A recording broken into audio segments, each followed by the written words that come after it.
Hey guys, welcome to TechCity Discuss. I'm Bella Rosa-Kojie. I'm Shaliwa Williams. And I'm Dolapo Inyade. Before we go ahead today, please, if it's your first time watching any of our videos, it'd be nice for you to please subscribe here, right?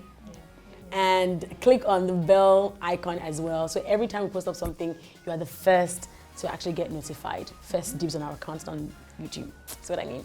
So today's edition of TechCity Discuss, we focus on applications and how they have in fact changed the way that we behave online. Also, we find that with the much freedom that we're giving to use some of these platforms, there is still some kind of restrictions that come with it. Almost like, the apps are the ones who give you all this leeway, and at the end of the day, they try to take back that freedom from you. What exactly are we talking about? You've got to stay here to find out. Welcome once again to TechCity Discuss. Welcome back. So, Instagram is back in the news. I think we have talked about Instagram before this year, haven't we? We have, and we're talking about Instagram yet again. And you will decide if this is a good or a bad reason. Now, in trying to crack down on cyberbullying, etc., Instagram had announced that they were going to try to wade into the comment section debates. We have a show called The Comment Section.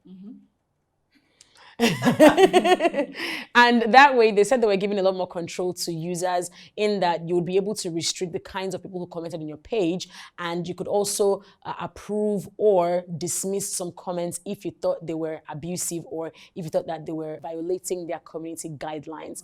Now, that was released in some parts of the world, and yet again, in some way, they are deciding to wade into the way people see themselves as Instagram users or as social media users altogether.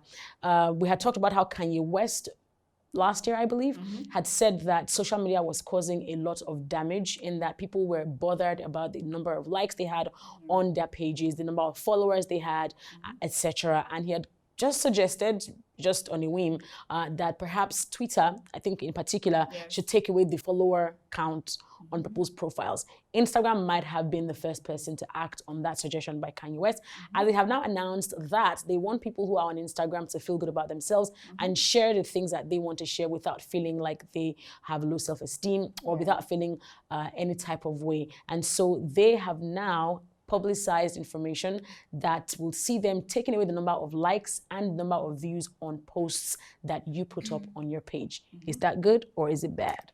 Well, I think for me, the big question should actually be, will this affirmation culture that Instagram has created, will this new movement now actually cut that off? Like, in the sense that I feel like most people actually are neck deep into it already. No, aside that, I feel like the real comparison and affirmation thing that haunts people is by seeing the pictures themselves. Because people post pictures that are nice, people post pictures that are good. So the other people that are looking at those pictures, they're like, oh, this person's life is perfect. Right. Before you now actually look at the number of likes. Do you get? Right. Like, I was going through Dima's IG page, and then, her pictures are nice and all of that.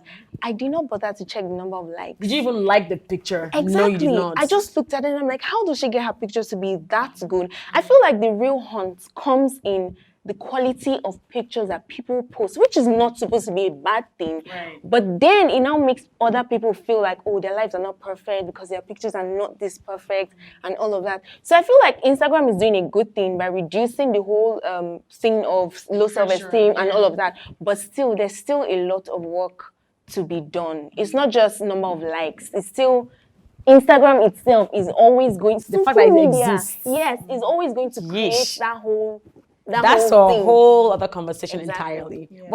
What are you concerned about? So I think Instagram is doing something good because people are on social media for different reasons. So when you mentioned you not looking at the likes, it might be because you love photography. Maybe you do something in that line. Right. So whatever thing you're attracted to on Instagram, social media basically, you follow or you getting engaged in. So a photographer is looking at a beautiful picture, even if it's by an unknown person, he would love it.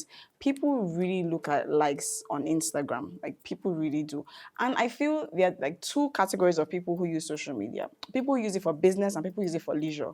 So I think for people who want to use it for leisure, they might post a picture. Oh my God. I can see. Hi. Oh my God. We have now been interrupted by this. Oh my God. She's just calling you. We miss you so much. We interrupt this broadcast to take a call from Ihumes. We apologize for that breaking transmission. Back to your thoughts, Shaliwa. Okay, yeah, so there are two categories of people that use social media, Instagram, in my opinion. Right. People use it for leisure and people use it for work, business. For some people are off the Instagram and social networks like that because they feel there's too much vanity going on there. I Right. just want to post a picture of myself chilling. I really don't care for likes and all. Right. But somehow it ends up affecting you because no matter how uninvolved you want to feel, like if you see that you post a very nice picture and have 24 likes, you feel there's a problem. So I feel for people who want to hide, that's why it's an option. If you want to hide it, it's fine. Is it an option? Is that what they're saying? Or are we just thinking that that's what's going to happen eventually? Okay, I think it should be an option, right? I think it should be an option so that social media marketers can still grow their markets because they depend on it. And there's a school of thought that feels like Instagram is doing that to drive people to use Instagram ads.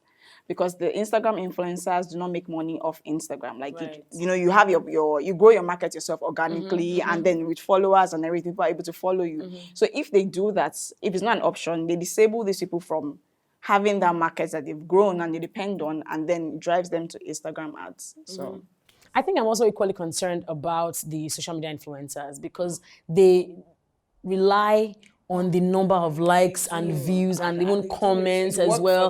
That is actually work for them. So I'm worried about the fact that if this is taken away from them, it is a problem that Instagram caused in the first place, right? And again, you have mentioned how these guys organically grew their audience. So if you have given me the freedom to go ahead and build a large number of following, and people can see how many followers I have, that has got to reflect in the number of views and likes that I have on each post. And if a client is going to say, okay, what are your analytics, for instance? What's your reach? Well, the Present thing that. is And that they will present that. I've heard that, they can give you that whole back end analysis and all of that. But then you know that to a very large extent, what you see on somebody's profile would either inspire, right, or